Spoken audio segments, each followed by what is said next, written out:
is up, tubers? This is Das Uberschwebel, making my second moto vlog.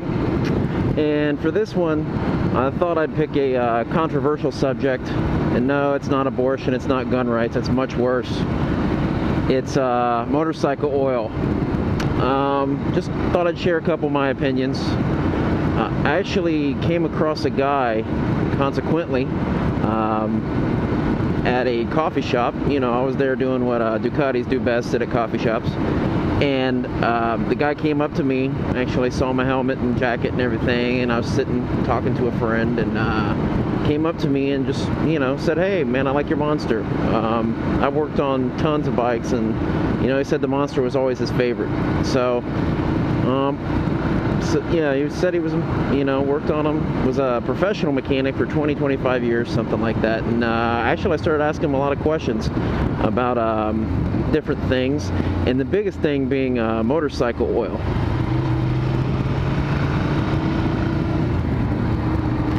And I find it interesting that on this bike, it takes 15W50 Shell Advance oil is what comes from the factory, and Ducati does not, says there is not a suitable replacement in North America. So they sell all these bikes and they say there's not suitable oil for it, which I find kind of odd. So just to kind of enlighten myself, I asked him a lot about it, and he kind of told me a couple things I didn't know. Explained oil is, you know, the lifeblood of your engine, of course. Said compare the, you know, your engine is a pump, and just like your heart is, blood's the oil, you know. And I asked him about car oil, and I think that seems to be the mystical thing. Is it all right to put synthetic car oil into your bike? Well, and basically he said that frequent oil changes are much more important than what kind of oil, but using high quality oil is very important.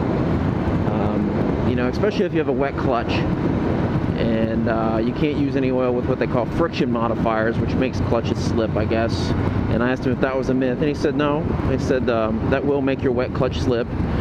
But he says as the years have gone by, you know, oil companies, they have to come on.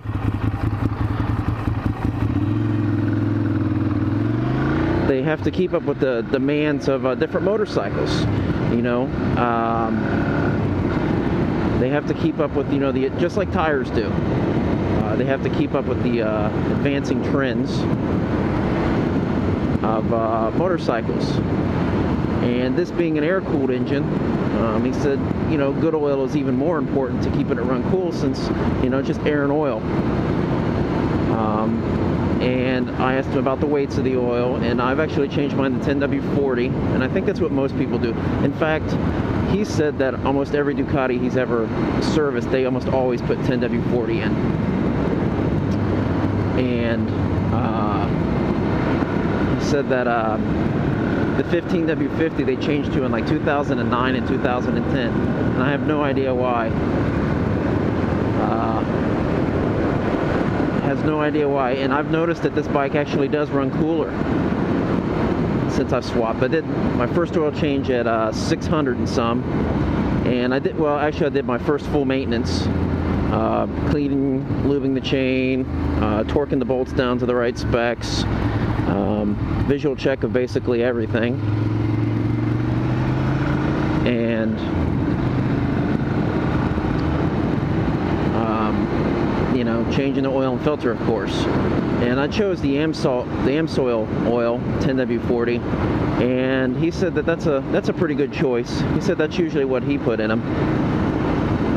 So, you know, I guess it's more expensive than car oil, of course, and I don't plan on waiting to the 7,500 service interval. I don't know why they I guess just to make Ducati maintenance cheaper. You know, I guess that was the big complaint, is how much maintenance is involved in these bikes, and there is a lot of maintenance involved in these bikes. But they say 7,500 miles is the next oil change, and I think I'm going to do mine at about 3,600 or so.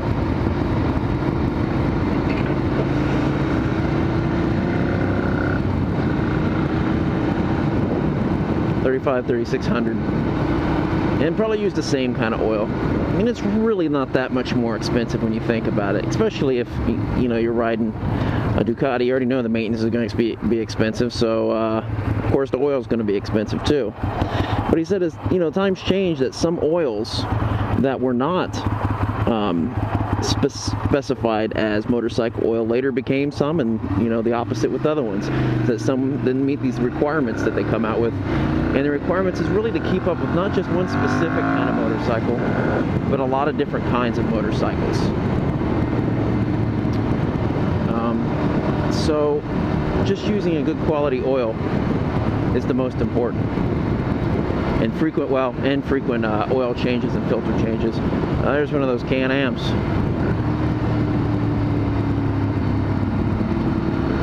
I think you noticed he was on camera. Why would you wear a jacket and pants and all that gear and not wear a helmet? I have no idea. But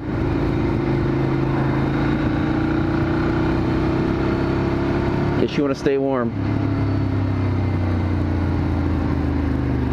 That's a cool color, almost like a Kawasaki green. I've always kind of wondered about those bikes. Anybody on here ever ridden one of those? I think it'd be kind of fun. Kind of fun just hopping on and off. Carry a lot of luggage. If you're going long distance, I mean, I don't know how they handle the whole counter steering thing with two-wheeled motorcycles. I don't know. I wonder if it's a hard thing to get used to.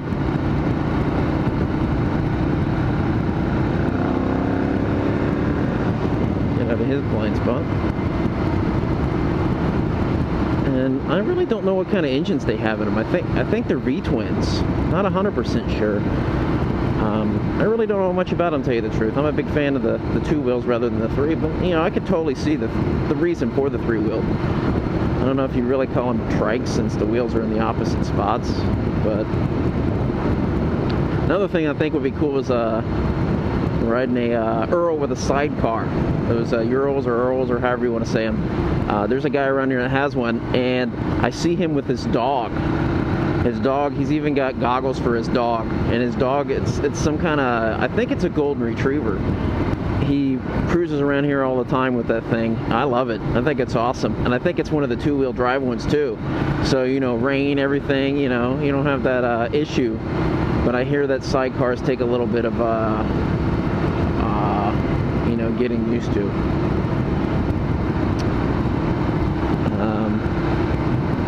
I don't know, has anybody ever ridden ridden a bike with a sidecar? You know, the Isle of Man races where they do the sidecar races, that is awesome.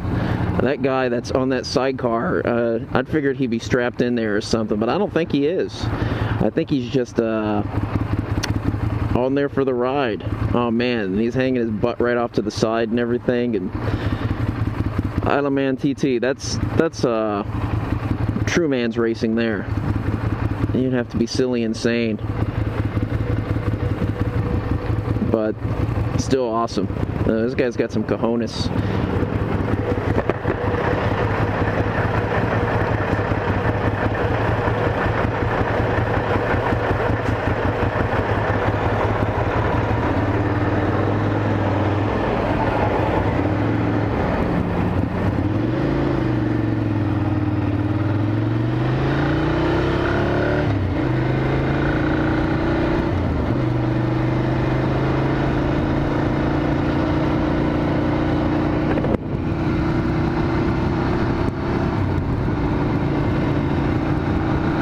So anyway, back to the oil. Frequent, good quality oil.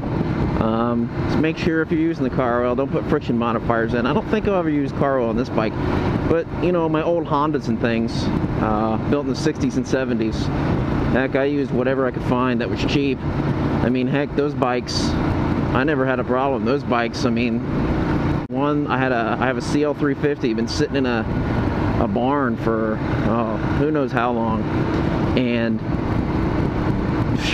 shoot, you could probably use anything you want in there. You probably use transmission fluid in the thing and the thing would run. You know, sprayed a little carb cleaner, fired right up after not running for 20 years. You know, a testament to Honda engineering. But you know, he said that motorcycle oils are just trying to keep up with the technology of the bikes, and you know, they have to make a general oil. They can't just make one kind of oil for one kind of bike. Not really profitable. It's not profitable for them. I was a noob there. I kept my turn signal on forever. Love that. I've seen these bikes with these self-canceling turn signals. I wonder how well those work. I don't know. But anyway, I'm gonna cut this one a little short. Just thought I'd share a little bit of opinion I got from a guy who was in the motorcycle industry, and share it with each. And my next video, I think, is actually going to be one about the install of a power commander. My brother, I made a video of his exhaust on his Ninja 300, and he's kind of unhappy with the juice box. It's kind of hard to tune, so he's going to swap to a power commander and put an auto tune. And what's interesting about the Ninja 300, it's open loop O2 sensor system. So, you know, that's really the problem with the power commander and everything, is it's open loop. Or the juice box, I mean, is that it's open loop, and you know, it just does what you tell it to. It doesn't read anything and adjust. So it's taken him forever, and he got the tuning pretty good, but still there's some definite spots where it needs to be adjusted. So we're actually going to get a bung welded onto his Yoshi exhaust and run in the power commander. So I think my next video is going to end up being the install of the power commander on the Ninja 300. So if you own a Ninja 300 or want to know how a power commander is installed, they're basically, you know, for every bike it's just a little bit different, but they're all basically the same, and show the tuning and stuff of that. So that might be a cool video, even if you don't have a Ninja 300 to watch. So anyhows, if you like, please hit me up. If you're also a motor vlogger, please hit me up. I'd like to subscribe to your channel too. And I'll catch you all later. Thanks for watching.